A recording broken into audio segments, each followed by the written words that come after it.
Classic games have been seeing something of a resurgence in recent years, with many of them being in the form of mobile gacha games. And after I found one that received a PC release, I thought it'd be worth a quick overview. Life Makeover features 3D graphics, stylish clothes, and a story mode featuring fast and detective deductions. Seeing as how this is a game all about getting dolled up and looking pretty, we'll start with talking about what's arguably one of the most important aspects of the game, the visuals. When you start up the game for the first time, you're prompted to customize your personal avatar to your specifications. While this isn't the most comprehensive of character customization mechanics, something that I know a lot of people expect with these kinds of games, there's still a good bit of freedom in making a unique character. And while I definitely like seeing 2D graphics in other similar games, having 3D graphics is also a very nice feature, as it allows you to see the hair and clothing physics and how they move on your character. Now that you have a character made, it's time to collect some clothes. The easiest way to do that is by playing through the story mode. You can also obtain them through means such as performing daily tasks, participating in limited events, and good old gacha pools.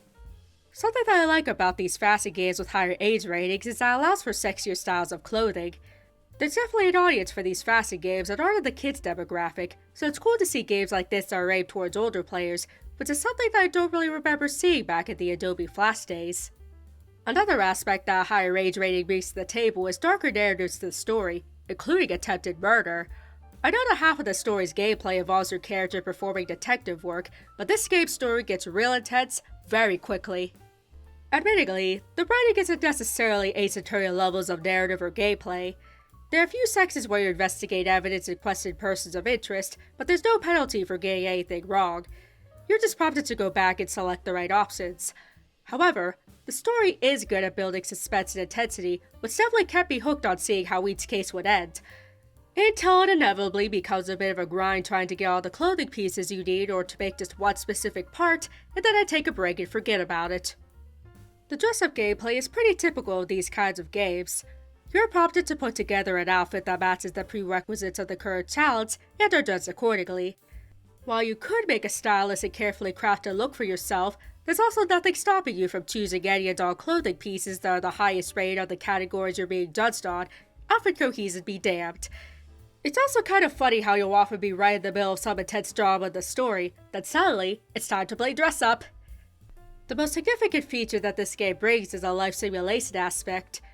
Yes, this game has a life sim built into it, one that often looks very familiar. No, seriously, I'm surprised EA hasn't sued yet with how close some of these similarities are. You start off with a basic house, which you're then free to decorate with furniture bought with acorns, which are earned through a side mode called Endorsement Queen.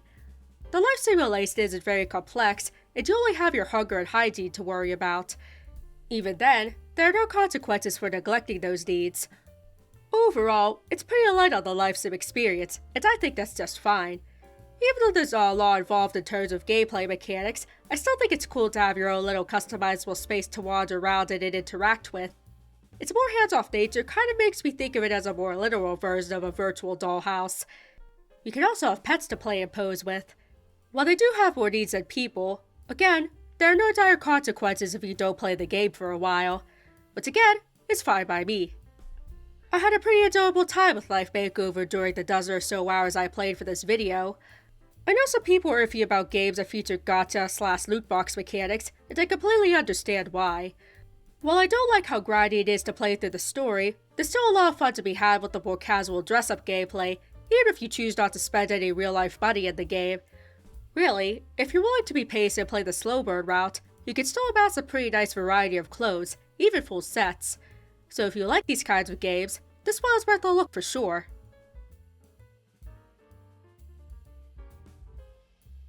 Thanks so much for watching. If you enjoyed the video, be sure to click like, and subscribe if you want to see more.